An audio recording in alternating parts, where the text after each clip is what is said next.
Let's grab our Bibles and get them ready in James chapter number 1, verse number 5 for our highlight and encouragement from God's Word. And I got to tell you, it's really hard for me to keep track of how many of you are responding. If you notice, I don't respond to your responses very often because I upload these videos to both the church and my own Instagram. Same thing with Facebook. It's on Threads. It's on my YouTube, on the church's YouTube page. It's on the Twitter account, or I guess I should say X account. And I also upload the Sunday morning recaps to my LinkedIn page.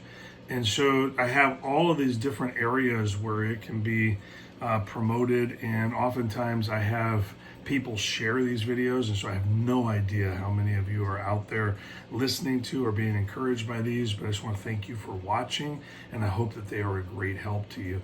And I think that you're going to notice that already this week we're in a theme of some sort. This morning in James chapter number 1, verse number 5, we'll notice that when we don't know what to do, when we are really at the end of our own rope, we can consult the Lord. Now, of course, He doesn't want us to wait until we're at the end of our rope. In fact, He'd prefer that we consulted Him early rather than late. He'd rather we consulted Him first rather than last. And I think that all of us need to work on that. But notice what James chapter number 1, verse number 5 talks about. It's really very specific. Verse number 5 says, if any of you lacks wisdom. So it is saying when you recognize that you're in over your head or something is big and it's going to have a big impact, it says, consult the Lord. Let him ask of God that giveth to all men liberally and upbraideth not, and it shall be given him. And so we have this beautiful passage about being able to go to the Lord with any of our difficulties and our struggles. And I'm really amazed at how many people claim to know the Lord and make decisions without consulting the Lord.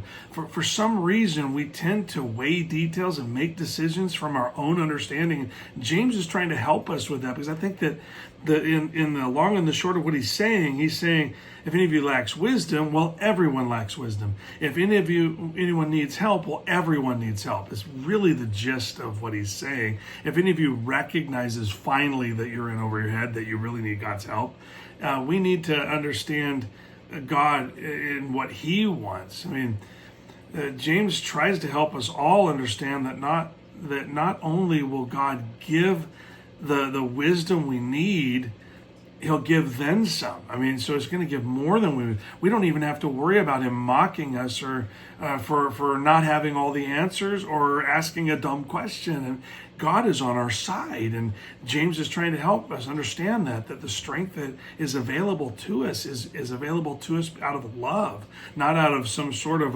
it's about time you came to me, the smart one. No, He wants to help us. He's a good Father. He loves to help His kids, and He asks us to ask Him so He can help us. Now, let's just be clear. This isn't a genie in a lamp scenario. We can't live any way we want to, get into a jam and then ask Him to fix our mess, and He just has to jump to, and He promised, so He has to do it. James is assuming a growing relationship with God that encounters a situation or an obstacle, maybe even a decision that needs to be made, a job change, a purchase, or even the use of our time. And so what we have here is this need to go to the Lord. Think about all the different things that we encounter in life. All these things that we do encounter, they impact us in unforeseeable ways, requiring His perfect view. I think it's important because I know people that they say they pray a lot about something, but they really only give it a few hours. If something's in a rush, they pray that it won't work out badly, but they didn't ask if it was the best thing to do in the first place. And I've even heard people praying to the Lord, asking Him to show them the way, and then He answers the way they asked Him to, and they adjust because He didn't tell them to do what they wanted to do. And so I'm just asking you to really consult the Lord. That's what James is saying. If you find yourself recognizing the gravity of your situation, consult the Lord. Think about it. We sign our kids up for stuff. We say yes to things. We make purchases that impact our resources, our time, our ability to serve the Lord. These require wisdom. So he's telling us, hey, there's a lot of things that require wisdom out there. God's wisdom. We can't trust ourselves to not go with what we want most. We need him. And James reminds us that God is ready to assist those who want to guard their walk with him. So ask for wisdom and he will give it to you. Hope that helps. Enjoy a great rest of your day.